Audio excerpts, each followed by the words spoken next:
Hello everyone, welcome back to my channel. I'm humble self-certified young teacher. Today I'll be lecturing on the subject biology under the topic ecosystem. Now, what is an ecosystem? For me as I write. An ecosystem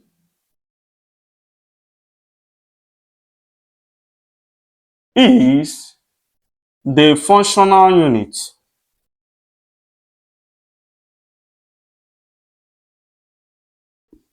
comprising of all living organisms and their interaction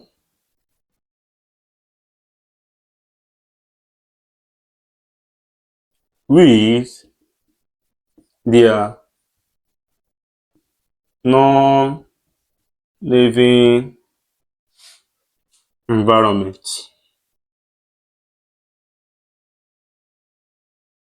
So now let's take it one more time. An ecosystem is the functional unit comprising of all living organisms and their interaction with their non-living environment. So this is what an ecosystem is talking about. For those of you following up with our channel, you should note that we have discussed on what an ecosystem was in our previous lectures on ecology. In light of this, let's now fall back to what we have at this present time, which is the ecosystem. Also bear it in mind that an ecosystem can also be defined as a self-supporting unit that is made up of plants and animals functioning and interacting together with their non-living environment. In light of this, let's now quickly move on to the next subtopic, which is the components of an ecosystem, to enable us to understand what an ecosystem is the better. So let's go. Components of an ecosystem. Let me write it here.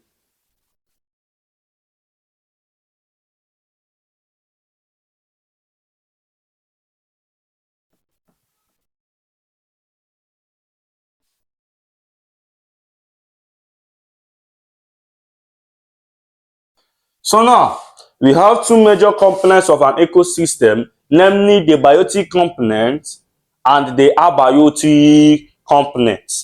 The first way on our list we said is what?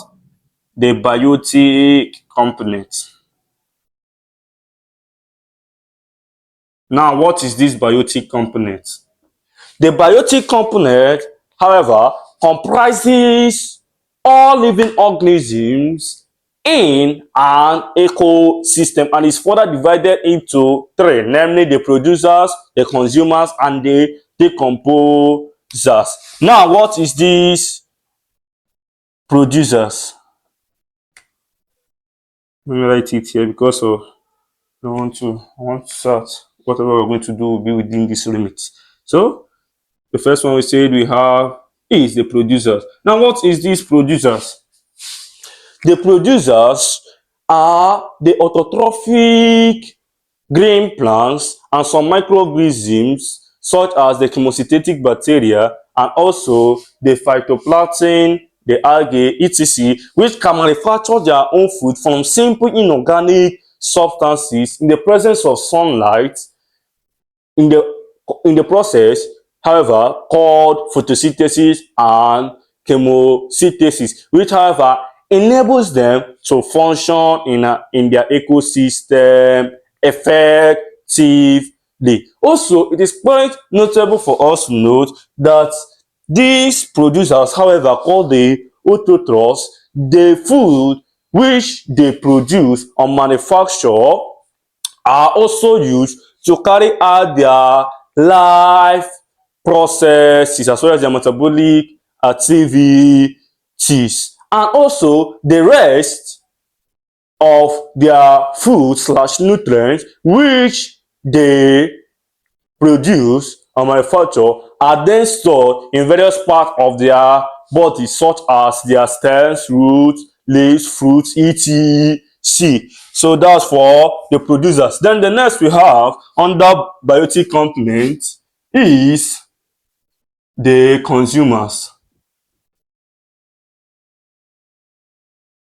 Now, what are these consumers? The consumers are the heterotrophic organisms that cannot manufacture their own food by themselves, but depend on plants directly or indirectly for their own energy requirement for their own food.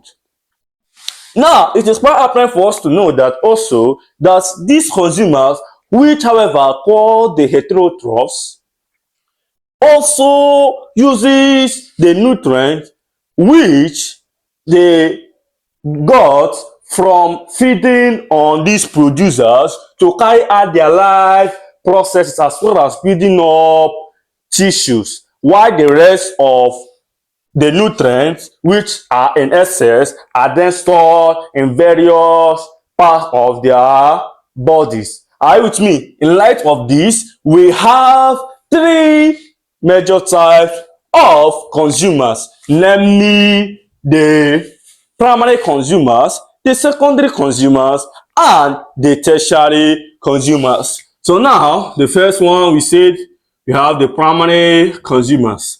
Now, what is these primary consumers?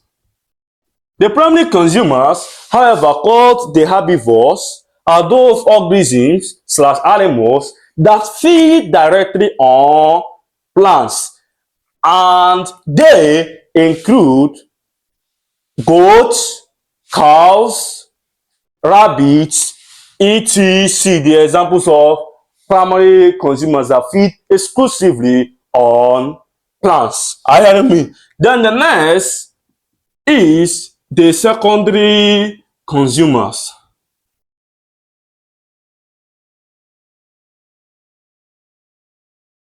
Now, the secondary consumers, however, called the carnivores, feed exclusively on the herbivores. That is, they feed on both flesh and blood. Examples of these secondary consumers include the lion, the tiger, the eagles, etc.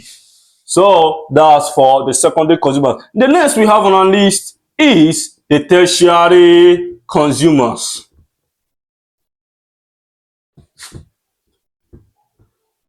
So now, what is this tertiary consumer? The tertiary consumers, however, called the omnivores, feed on the mixture of both plants and animals. Animals as invasives, the carnivores, and the herbivores. Examples of these tertiary consumers is we human beings as well as dogs. Are you hearing me?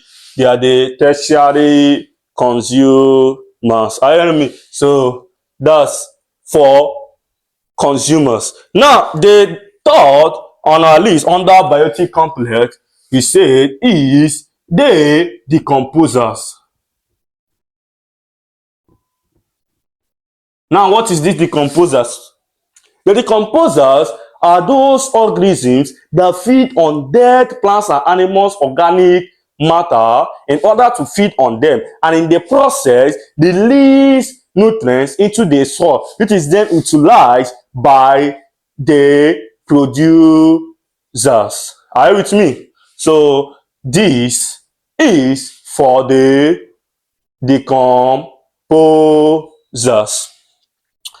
Now, also note that the decomposers break down complex compounds into simpler substances. Examples of these decomposers include the fungi, the bacteria, the earthworms, the snails, the termites, etc. So this is for the decomposers.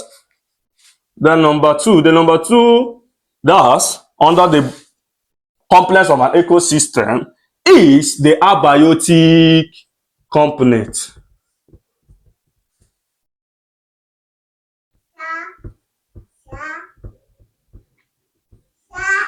So now, what is this abiotic component? The abiotic component refers to the non-living part or non-living factors in an ecosystem, and they include the wind, the temperature, the rainfall, the sunlight, and inorganic materials such as carbon, dioxide, chlorophyll, phosphorus, calcium, water, etc. So that's for abiotic component. Now we now go over to the next subtopic, which is the interrelationship between organisms in an ecosystem. The relationship between organisms in an ecosystem.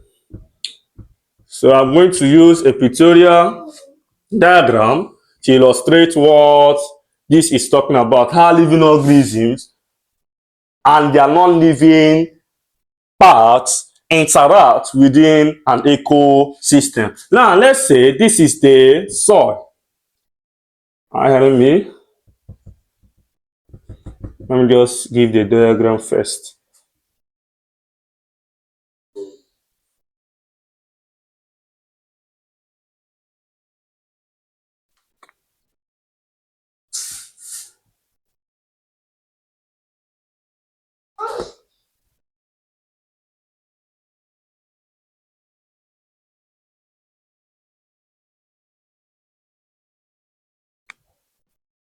So now, the plants depend solely on the soil. These are the soil. So they depend solely on the soil for their growth.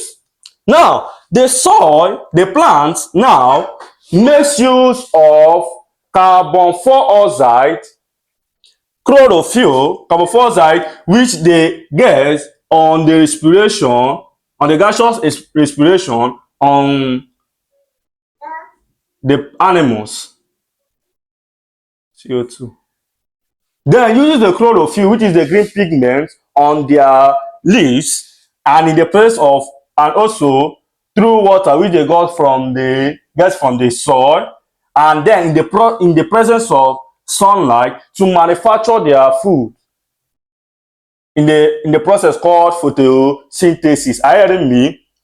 And specifically on the food, carbohydrate, which they also at that process they also release oxygen, are you hearing me, to the animals, which the animals will then at that respiration feed on the oxygen, that's the O2.